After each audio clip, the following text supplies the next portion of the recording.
Am I good to go? When I was younger, I didn't like girly things. I didn't wear dresses. I refused to even touch makeup, and I vehemently hated the color pink. I wanted to be a tomboy. Now, this wasn't because I hated being a girl, but I hated being thought of as pretty and delicate.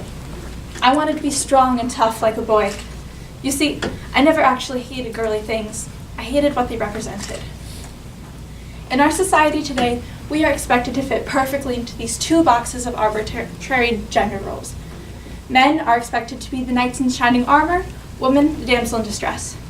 So, if gender roles are so strictly adhered to in our society, then shouldn't they pass the Rotary four-way test?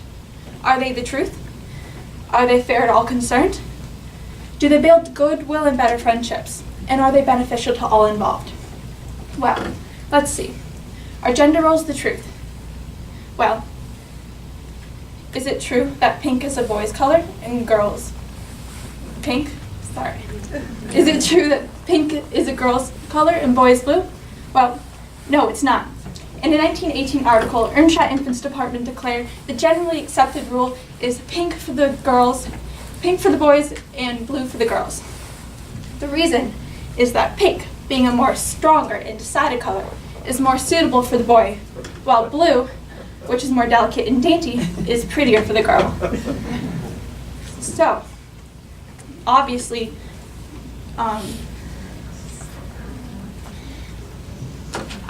these colors cannot be the truth. Nothing about a woman defines her as pink, no matter what quality she displays. So no, gender roles are not the truth. So, now, are gender roles fair to all concerned? Well, is it fair that a woman can wear a suit, yet the sight of a man in a skirt attracts ridicule and disdain? Men and women's bodies and personalities are held to different standards in our society, and neither have realistic expectations. For instance, a recent trend has begun circulating through social media, the man bun. Simply stated, it's when a man wears his hair in a bun. So why not just call it a bun? The reason is simple. Buns are for girls. They're delicate and dainty. By adding the word man, they become appropriate for men to wear. But why does a simple hairstyle need to be gendered? These unfair gender expectations translate into clothing as well. For instance, is it fair that in a pair of women's jeans, the pockets, if there are any at all, are barely large enough to fit a quarter, while I've seen men fit their entire phones comfortably into theirs? Is it fair that my male friends can wear exposing clothing to school, yet when I wear the exact same outfits, I am immediately told to change? Is it fair that men's shorts come in all different shapes and sizes, yet almost all mainstream women's shorts are tight-fitting and don't stretch only a few inches down our thighs? Ladies and gentlemen, nothing about gender roles is fair. Now, do gender roles build goodwill and better friendships? Maybe within genders. Young boys can bond over video games and monster trucks, and girls over Barbie dolls and makeup. But when children are separated by gender at such a young age, how can they ever truly learn to understand and respect one another? In a study done by researcher Maria Domar Pieta, she found that 14-year-old girls felt forced to act in traditionally feminine ways when surrounded by their peers, such as going on diets, suppressing their intelligence, and avoiding physical activity. Boys, on the other hand, felt the need to act physically aggressive towards other students and hid their emotions. When Pieta confronted these students, they realized they were playing roles they did not like, and classroom morale improved as they began participating in activities they enjoyed. However, most students never get this intervention and continue to play their assigned roles, further isolating them.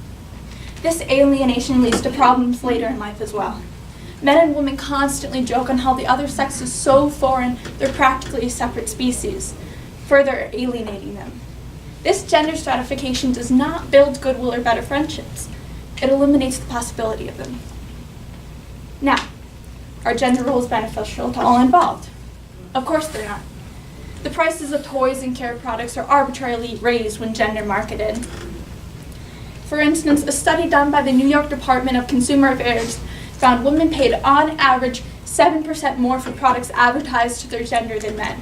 Yet even though they pay more for products, they still make an average of 5.4 cents 5.4 cents per dollar less than men. That may not seem like a lot, but for a woman making the median pay of about $40,000 a year, that's over a $2,000 loss. But women aren't the only ones to feel the sting of gender roles. They hurt everyone. For instance, only men have to register for the United States draft, and it is still unfair that it is taboo for men to be house husbands. And the damaging effects of gender roles on men and women doesn't even consider those who don't identify with the gender assigned to them at birth. Gender roles confuse these non-binary individuals and can leave lasting damage to their mental, physical, and emotional health. Everyone has suffered at the hands of gender roles. They are in no way beneficial. So, we've run gender roles through the Rotary 4-way test, and they have failed every category miserably. These simple gender roles that affect and shape our lives every single day has failed to pass a simple ethics test. So, how do we change gender roles to benefit society? Simple. We abandon them. Too long have they dictated who we are and who we like. Too long have they ruled over our lives with an iron fist. As the gender schema theory suggests, gender roles are something we as a society created, and only something we as a society can destroy. So, when you go home to your younger children, don't tell them what to like, how to act, or who to be. Because that simple child that looks up to you for guidance is the future of our nation, as all children are. Change starts with us, but it is secured by them.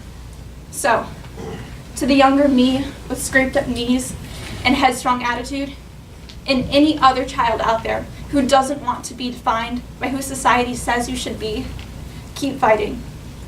Don't just step out of those boxes you were placed in, tear them down, and make this world a better place.